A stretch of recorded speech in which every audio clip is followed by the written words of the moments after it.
তাকে ছেড়ে যেতে চাইলেও এক অজানা অবাধ্য পিছুটান ঠিক তার মুখোমুখি এনে দাঁড় করায়, বলতো বাধ্য করে, ভালোবাসি ভালোবাসি ভীষণ ভালোবাসি। অবাধ্য পিছুটান, এটা একটা জটিল বিষয়, তাই না? অবাধ্য পিছুটান, আবার অবাধ্য পিছুটান বলতে আসলে কি বোঝায়, সেই বিষয়গুলো আমরা অনেকেই বুঝি, তারপরে এগুলো আসলে অত ব্যাখ্যা করে বোঝানো বহুত কঠিন। যেমন ধরুন, আমরা আমাদের পিতামাতা, ভাই বন্ধু সবাইকে কিন্তু ভালোবাসি। আমরা যখন কোনো একটা কাজে এক জায়গা থেকে আরেক জায়গায় যেতে চাই, তখন কিন্তু আমাদের মনটা আসলে তাদেরকে ছেড়ে কোথাও যেতে চায় না। এই যে যেতে চায় না, এই যে একটা টান, ভালোবাসা, সম্পর্কে, এগুলোই আসলে পিছুটান। ঠিক সেরকম একটা পিছুটান, অবাধ্য পিছুটান, যেটা তার কথা শোনে না, বারবার তার মনটা ফিরে আসছে সেই জায়গায়। সেই বিষয়টাকে এখানে সুন্দরভাবে লেখনীর মাধ্যমে ফুটে তুলেছেন আজকের এই গল্পের লেখক সাদিয়া শওকত বাবলি। আমরা দেখি পরবর্তী স্লাইডে কি আছে। আমাদের আজকের এই বইটা প্রকাশ করেছেন নবকথন, বেশ ভালো কাজ করছে তারা। প্রকাশনার জগতে খুব বেশি দিন হয় না তারা পদার্পণ করেছে, শুরু করেছে, কিন্তু ইতিমধ্যে কিন্তু বাজার বেশ সাড়া ফেলেছে এবং সুন্দর সুন্দর তারা বই কিন্তু প্রকাশ করছে এবং লেখকদেরকে কিন্তু তাদের যে প্রত্যাশা আছে সেটা কিন্তু মিটিয়ে যাচ্ছে তারা। মূলত এখানে দুইজন ক্যারেক্টার রয়েছে, দুটি ক্যারেক্টার আমি এখানে বলে দিই আগে। মূল চরিত্র পৃথা এবং তুর্য, এটা হচ্ছে আজকের এই অবাধ্য পিছুটান গল্পের মূল চরিত্র। মূলত তাদেরকে ঘিরেই এই অবাধ্য পিছুটান গল্পের পটভূমি রচিত হয়েছে এবং গল্পকে শেষ পর্যন্ত টেনে নিয়ে যাওয়া হচ্ছে। মূল পর্যন্ত থেকে আমরা একটু পড়ি, দেখা যাক আমাদের মনকে, আমাদের হৃদয়কে দোলা দিতে পারে কিনা বা আমাদেরকে আকর্ষণ করতে পারে কিনা। চাইলেই কি সব পিছুটান কাটিয়ে ওঠা যায়? সত্যি, আপনি ইচ্ছা করলে কিন্তু সব পিছুটান কাটিয়ে উঠতে পারবেন না। ভুলে যাওয়া যায় জীবনের সাথে জড়িয়ে যাওয়া সকল মানুষকে, কিংবা আপনি কি ভুলে যেতে পারবেন আপনার লাইফের সাথে জড়িয়ে থাকা অসংখ্য মানুষকে?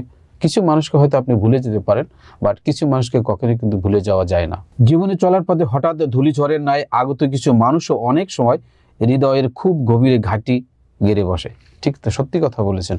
জীবনে চলার পথে মানুষের জীবন কিন্তু খুব বেশি যে লম্বা তা নয়, 50 থেকে 60 বছর বা ছোটই ধরেন এটা খুবই। এই সময়ে দেখা যায় যে নানান সময় নানান ধরনের লোক বিভিন্ন ধরনের সহযোগিতার হাত বাড়িয়ে দিয়ে আমাদের জীবনকে বিভিন্ন সময় নানান রঙে রঙায়িত করে থাকে।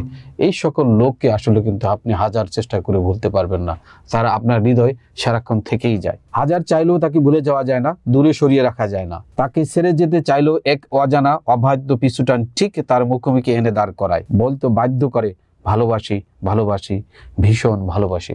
সুন্দর একটি উচ্চারণ, ভালোবাসি ভালোবাসি ভীষণ ভালোবাসি। অনেকের জীবনে এই ঘটনাগুলো ঘটে থাকে।